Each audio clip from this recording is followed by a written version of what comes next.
미국 상황도 살펴보겠습니다. 트럼프 대통령이 이스라엘과 이란의 분쟁에 미국이 개입할 수 있다고 밝혔습니다. 트럼프는 G7 정상회의에서 동맹국 정상들과 이 문제에 더해서 관세까지 논의할 것으로 보입니다. 뉴욕 연결해 보겠습니다. 이승윤 특파원, 트럼프 대통령이 중동 위기에 개입 의사를 밝혔죠? 네, 그렇습니다. 트럼프 대통령이 미국 ABC 방송과의 인터뷰에서 이스라엘과 이란의 분쟁에 미국이 개입할 가능성이 있다고 말했습니다.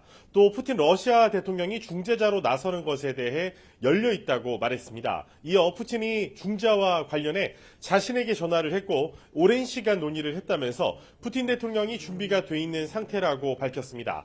이스라엘과 이란의 충돌에 대해 트럼프는 양측의 협상을 촉구하면서 합의를 이룰 것이라고 말했습니다. 트루스 소셜에 올린 글에선 중재를 위해 많은 통화와 만남이 진행되고 있다며 자신이 많은 일을 하지만 인정을 받지 못하고 있다고 언급하기도 했습니다. 로이터 통신은 미국 당국자의 말을 인용해 이스라엘이 이란의 최고 지도자인 아야톨라 알리 하메네이를 제거하겠다는 계획을 미국에 알려왔지만 트럼프가 거부했다고 보도했습니다. 네, 아무래도 G7 정상회의에서 이 문제가 다뤄지겠고요. 다른 의제도 있습니까? 네, 그렇습니다. 트럼프는 올해 1월 백악관에 복귀한 이후 첫 다자 외교 무대인 주요 7개국 G7 정상회의에 참석해 동맹국 정상들과 중동 문제는 물론 여러 가지 중요한 문제들에 대해서 논의를 이어갈 예정입니다.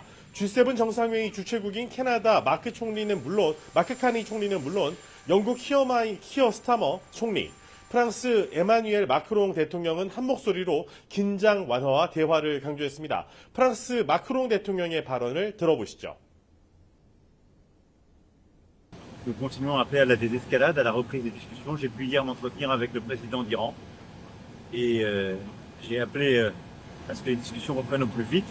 C'est aussi ce que j'ai plaidé dans mon échange avec le président Trump qui partage cette vision, donc on aura l'occasion de...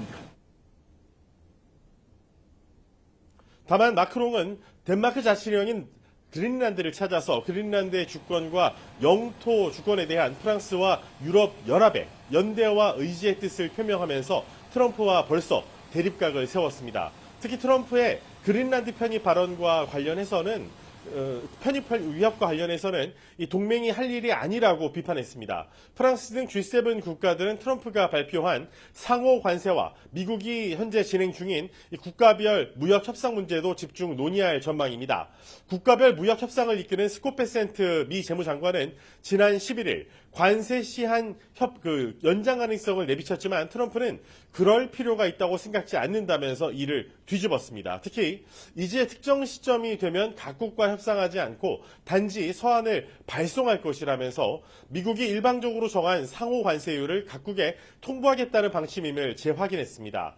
G7 회원국 중에 이미 무역 합의를 이룬 영국을 제외하면 미국의 협상 대상은 일본과 독일, 프랑스, 이탈리아, 캐나다 등 나머지 5개 나라가 있습니다. 특히 한국도 G7 정상회의에 초청을 받아서 이재명 대통령이 회의에 참석할 예정인 만큼 트럼프 대통령과의 첫 대면에서 한미 무역협상 난제의 실마리를 찾아낼 수 있을지 주목됩니다. 지금까지 뉴욕에서 YTN 이승윤입니다.